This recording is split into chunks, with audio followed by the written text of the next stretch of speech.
Assalamualaikum warahmatullahi wabarakatuh. Berjumpa lagi bersama saya Indra Siregar dalam channel saya yang eh, memiliki nama Thinking Mania Channel. Baik, eh, kali ini saya akan coba membahas tentang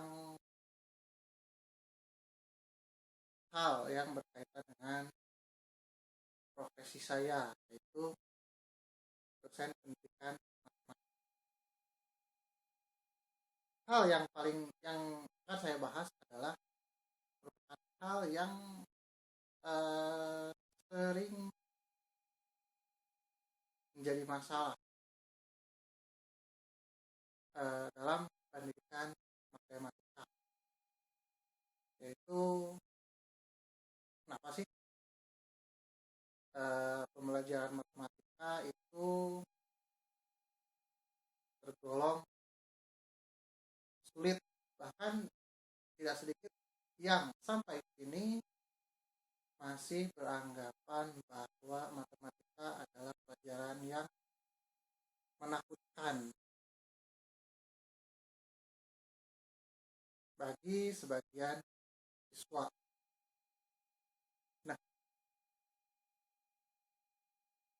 dalam menjawab pertanyaan ini,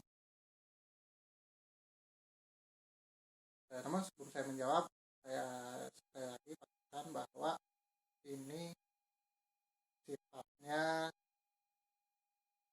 kebenaran menurut saya. Artinya rekan-rekan yang menonton video ini sekali lagi tidak punya kewajiban untuk mengikuti, tidak mempunyai kewajiban untuk setuju 100% atas apa yang saya sampaikan. Sekali lagi, Anda berhak untuk setuju, Anda juga berhak untuk tidak setuju. Dan jika Anda berkenan, silahkan komen jika setuju ataupun yang tidak setuju. Tak setujunya di mana, apapun yang tidak setuju, tidak setujunya apa. Saya harap berikan argumentasi yang layak untuk dipertimbangkan oleh saya. Nah, kembali mengenai kenapa sih belajar matematika sulit. Padahal saya sebagai seorang dosen matematika kok bisa menguasai, ya walaupun tidak begitu jago ya, mungkin ya masih banyak yang lebih hebat dari saya, namun setidaknya saya sekarang bekerja di sesuatu yang berkaitan dengan matematika, yaitu pendidikan matematika.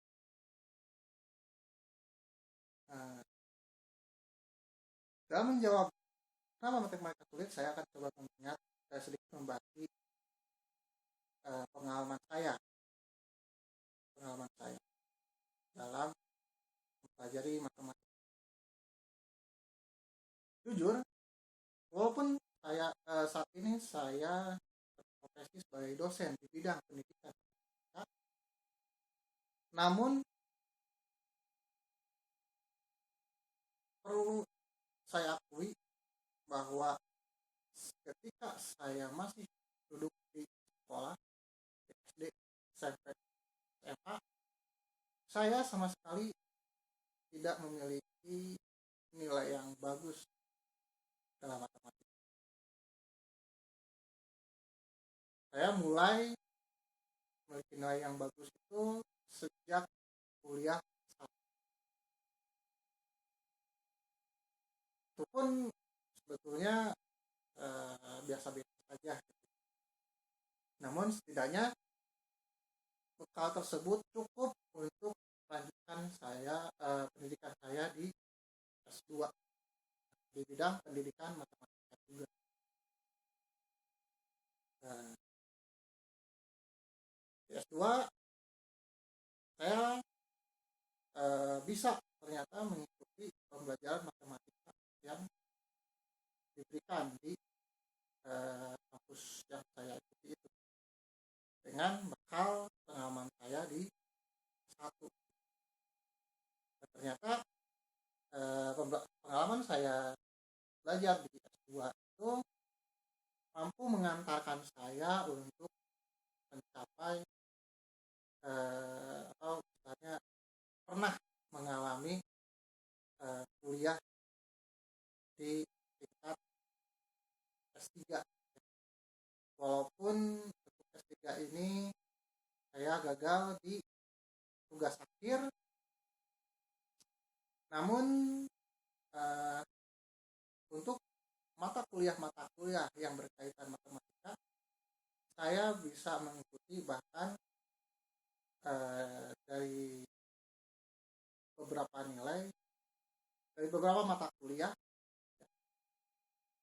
saya bisa meraih nilai lebih banyak A, ya. Misalkan dari 10 mata kuliah dari A saya bisa sampai 7 itu perbandingannya, ya. Nah,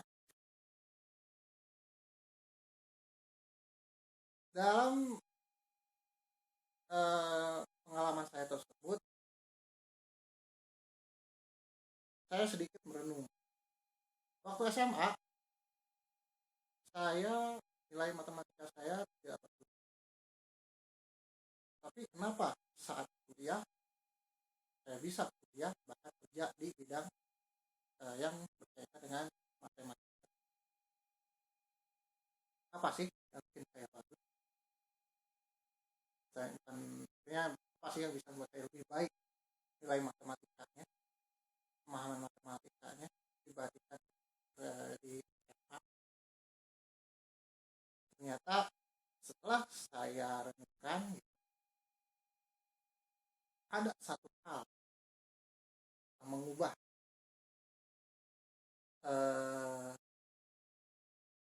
pandangan saya terhadap matematika, yaitu merasa butuh.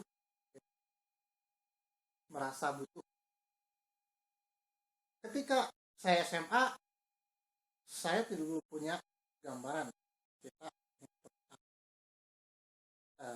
sehingga ya saya melalui masa sekolah saja. Namun ketika saya menginjak satu dan saya mulai mencoba mengambil profesi sebagai guru matematika, ya karena kaitannya dengan bertahan hidup, berjuang hidup, tentu bisa hidup saya bisa jadi guru matematika yang bagus, dan bisa jadi guru matematika yang bagus, ya saya harus menguasai matematika, minimal matematika yang diajarkan di tempat saya mengajar, apakah itu di SMP, di SMA, atau perguruan tinggi, minimal itu. Ya, karena saya pernah merasakan bagaimana sebagai seorang siswa mendapatkan guru yang tidak bagus. Ketika itu saya sedikit mencaci lah, walaupun hanya dalam hati, mencaci guru tersebut. Ketika saya menjadi guru, saya tidak mau cacian tersebut kembali ke diri sendiri. Nah, ternyata rasa butuh tersebut mampu memunculkan semangat untuk bisa menguasai matematika minimal yang akan diajarkan di tempat saya mengajar. Nah, mengenai rasa butuh, berarti kalau diambil sudut pandang pendidikan, intinya adalah bermakna. Jadi bermakna di sini bagi saya adalah dibutuhkan. Suatu katakan bermakna itu jika suatu tersebut dibutuhkan. Walaupun penting, kalau tidak dibutuhkan itu tidak bermakna. Sesuatu yang dibutuhkan akan membuat kita berusaha untuk mendapatkan hal tersebut. Contohnya ketika anak-anak mulai bergaul, melihat teman-temannya sudah bisa bersepeda, maka anak tersebut juga bisa diakui teman-temannya agar bisa bermain dengan teman-temannya, bersepeda teman-teman. Maka seorang anak akan belajar bersepeda. Walaupun dalam proses belajarnya itu dia harus terjatuh, terluka, namun karena dia ingin bisa bermain sepeda layaknya teman-temannya, maka dia terus berusaha pagi, siang, sore belajar bersepeda. Nah, kenapa anak tersebut mau berjuang seperti itu? Karena dia butuh untuk bisa, dia butuh mengendarai sepeda. Contoh lagi, mungkin anak-anak remaja yang laki-laki yang mulai muncul ketertarikan terhadap lawan jenis, mulai menyenangi olahraga agar kekuatan tubuhnya atau otot tubuhnya memiliki daya tarik di mata wanita. Karena hal itu dia butuh untuk bisa membentuk tubuhnya. Maka laki-laki yang senang, yang ingin memiliki daya tarik di mata wanita, dia akan berusaha berolahraga dengan baik, dengan benar. Rasa lelah, cedera, atau biaya yang dibutuhkan dalam berolahraga tersebut akan dia korbankan, akan dia lakukan demi bisa mendapatkan hal yang dia inginkan, itu menjadi perhatian di mata wanita. Ya, itu biasanya di anak-anak SMP atau SMA, laki-lakinya yang sudah mulai tertarik terhadap wanita itu akan seperti itu. Nah, artinya ada rasa butuh bermakna, itu artinya rasa. Nah, sekarang kita lihat di kondisi pendidikan matematika. Apakah matematika itu sudah menjadi kebutuhan bagi siswa baik SD, SMP, SMA? Nah, kita lihat dimulai dari nama pelajarannya, yaitu matematika. Ada hal yang terpikirkan oleh saya, yaitu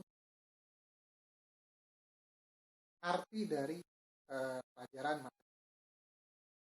Tentu arti pelajaran matematika yang bisa dipahami oleh siswa SD, SMP, SMA. Misalkan kalau kita bicara IPS, ilmu pengetahuan sosial, anak SMP, anak SMA sudah bisa menjelaskan dengan gamblang apa itu IPS. Begitu juga IPA, ilmu pengetahuan alam, anak SMP, anak SMA sudah bisa menjelaskan dengan bahasa mereka sendiri apa itu IPA. IPA berarti ya ilmu, mereka biasanya dengan sederhana mengatakan ilmu yang mempelajari tentang alam, ya. Tapi tetap dari nama sudah bermakna. Contoh lain sejarah. Oh, kalau kita bisa bicara sejarah, anak SD, anak SMP, SMA sudah paham, oh sejarah tentang fakta-fakta di masa lalu, kejadian-kejadian di masa lalu. artinya makna pelajarannya sudah jelas. Nah, sedangkan kalau matematika, apa matematika? Saya pernah nanya ke anak-anak, bahkan ke rekan saya yang sama, saya nanya, bertanya ke anak, ke mereka, apa itu matematika? Banyak yang bingung, apa itu? Karena kalau dikatakan matematika itu ilmu berhitung, lalu kenapa ada aljabar di situ? Nah, jelas-jelas yang dilihat itu adalah huruf-huruf angka. Nah, kalau misalkan diberikan definisi ya, matematika yang bahasa yang di dalamnya terdapat kata-kata deduktif, induktif, bagaimana menjelaskan kepada anak SMP tentang induktif terhadap anak SD? Induktif, deduktif seperti apa? Artinya dari nama saja sudah tidak jelas. Banyak yang tidak memahami apa itu. Jadi jangankan merasa butuh, untuk memahami apa itu matematika saja sudah tidak bermakna bagi anak-anak sejak SD, SMP, SMA. Jadi sehingga wajar kalau misalkan banyak anak-anak yang enggan belajar matematika. Karena jelas dalam matematika aktivitasnya itu berpikir. Dan berpikir itu ya seperti suatu hal yang mudah. Namun ketika ditanya maknanya bingung. Jadi berlah-lah dalam sesuatu yang tidak bermakna bagi siswa SD, SMP. Sehingga mereka malas. Wajar kalau misalkan mereka malas belajar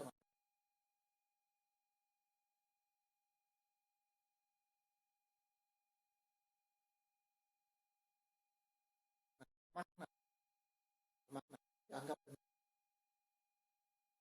Kemudian kalau misalkan diberikan manfaat gitu ya, manfaat belajar matematika dalam berhitung, oke, berhitung 1 tambah 1 ya, di warung bisa digunakan. Tapi bagaimana dengan faktoran aljabar, faktoran persamaan kuadrat dalam aljabar? Bagaimana penerapannya dalam kehidupan? Kalau misalkan guru menjelaskan, oh ini akan digunakan dalam dunia teknik, ya, mesin, industri, ya, maka anak-anak mungkin yang di SMA dia memang punya cita-cita ingin bergelut di bidang teknik, mungkin masa itu.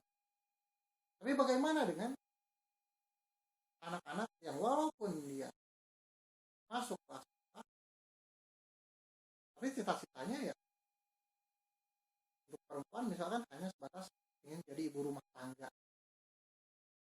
Atau bagi anak SMP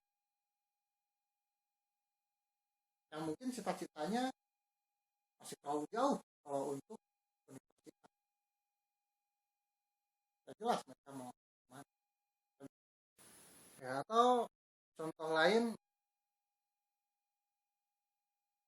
menghitung tinggi tiang bendera atau atau tinggi pohon ya, tinggi pohon menggunakan Pitagoras ya. Nah,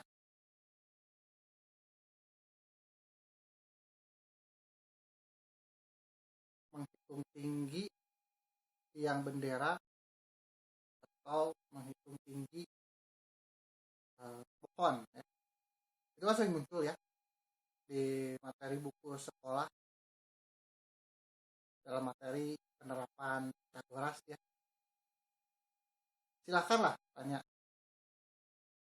ke diri masing-masing. Pernah melakukan hal tersebut dalam kehidupan sehari-hari? Saya sendiri, demi Allah, belum pernah menggunakan itu konsep, sengaja menggunakan konsep tersebut untuk hitung tinggi pohon, untuk hitung tinggi tiang bendera. Kalau misalnya saya datang ke hutan, kalau lihat pohon ya untuk nikmatin oksigennya gitu kan, untuk bersantai-santai di bawah pohonnya gitu. Saya nggak pernah kepikir ini tinggi pohon berapa ya,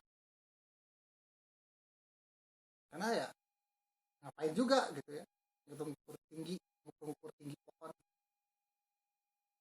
Walaupun menghitung tinggi bendera, saya pernah lihat orang mau tahu tinggi tiang bendera, cabut tiangnya, ambil meteran, ukur, dapatlah ukuran panjang. Tidak kepakai pendapat Pitagoras. Bayangkan, gurunya saja tidak pernah mengalami, sekarang menyuruh siswa untuk melakukan hal tersebut. Seolah-olah tampak nyata, tapi sebetulnya itu fiksi bagi anak SMP, SMA, atau bagi anak SD juga. Nah, ini contoh bagaimana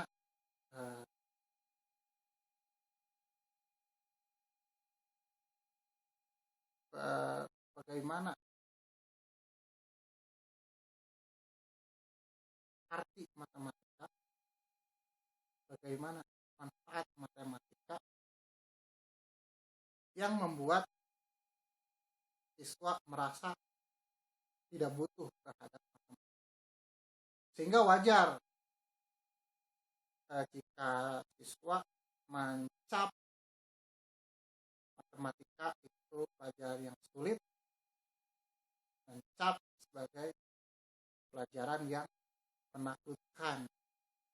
Bisa jadi istilah pelajaran sulit, istilah pelajaran menakutkan itu hanya untuk mengungkapkan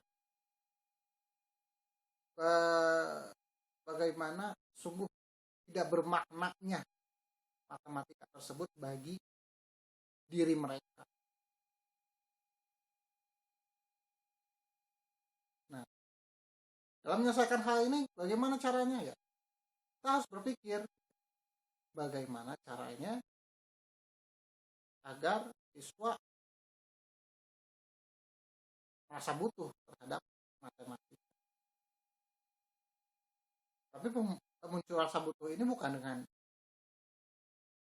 ingin dapat nilai bagus atau tidak, karena itu jatuhnya seperti ancaman.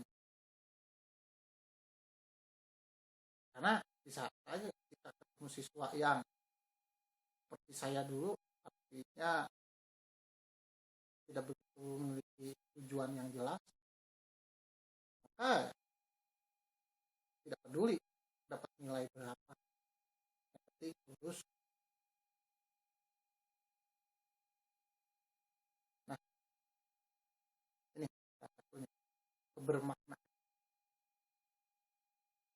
Dari analisa yang saya lakukan, memang baru dua hal itu, yaitu makna makna dari matematika bagi siswa SD, SMP, SMA, serta manfaat yang benar-benar nyata